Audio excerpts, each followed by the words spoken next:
waan sheegay maartay Jubbaland runtii annaga waxaan la yiri ardadiinu waa yartahay laakiin annagu dhinac kale ka fiirinay yani waxaan isu daynay inaan dhisno ardayga waxbarashadiisa iyo quality-giisa maanan fiirin ardayga state-ku inuu arday badan yahay inuu arday annaga wax fiirinay controlka waxbarashada ardada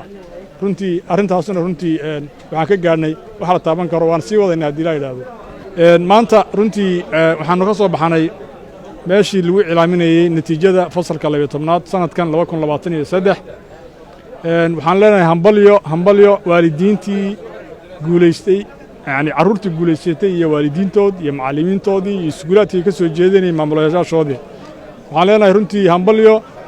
intii guuleysatay iyo intii kaleba waayo runtii waa dhiirigelin ummadda Soomaaliyeed iyo farxad xafladan oo soo xiray ra'iisul wasaaraha Soomaaliya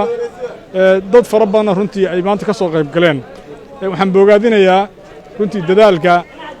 weyn ay wado wasaaradda waxbarashada ee federaalka iyo deeya tacliinta sare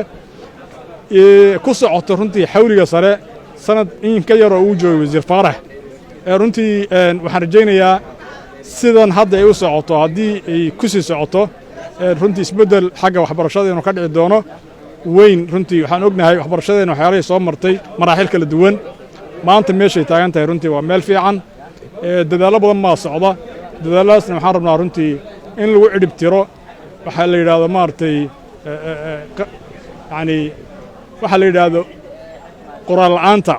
iyo akhris la'aanta in lagu cidhib tiraan doonaynaa runtii waan rajaynayaa wixii hadda ka dambeeya in ummadda Soomaaliyeed runtii ay ka faa'iideysan doonto runtii Jubbaland kaalinta koobaad kaliya ma aha 10 qof ilaa yani taqriiban 3 ruux 4 ruux baan ku lahayn markii laga reebo qofkii number 1 ka gabadha deeqa annagu ka state ahaan waxaanu ku dadaalay laba arrimood arrinta koobaad waxa waaye yani in aan ku talagalay quality-ga carruurta imiska carruurta nagu jirta iyo dugsiyada kuma dayno in dugsigani dugsi uu yahay carruurta dhiganaysa inay carruur noo yihiin waxaan ku sameynaa dabagal joogto ah maamulaha iskuulka macallimiinta runtii aad baan u kontroolaa iyo agabka ay wax ku baranayaan xagga manhajka iyo saacadaha ay wax baranayaan intuba deeqa haddii alla idmo insha Allah waanu keenay halkan ayadii waalidiintood waalidkii dhalay hooyadeed waxaan u ballan qaadaynaa oo ku wada hadalay madaxweynaha Jubbaland iyo wasaaradduba runtii wax weyn oo xilligeeda aan shaacin doono insha Allah bidina kariim halkan waxa laga sheegay ra'iisul wasaaruhu sheegay iyo wasiirka waxbarashada iyo midowga jaamacadaha gudoonkoodu ardadaas kulli inay heli doonaan maartay deeqa waxbarasho oo lacag la'aan laakiin Jubbaland arinteeda waxa weeyaan waa arrin noo gooni ah maartay sabareed baa laga doonaa xilligeedan cilaamin doonaa duleeda waxaan u magacaabay waan sheegay maartay Jubbaland runtii annaga waxaan la yiri ardadiinu waa yartahay laakiin annagu dhinac kale ka fiirinay yani waxaan isu daynay inaan dhisno ardayga waxbarashadiisa iyo quality-giisa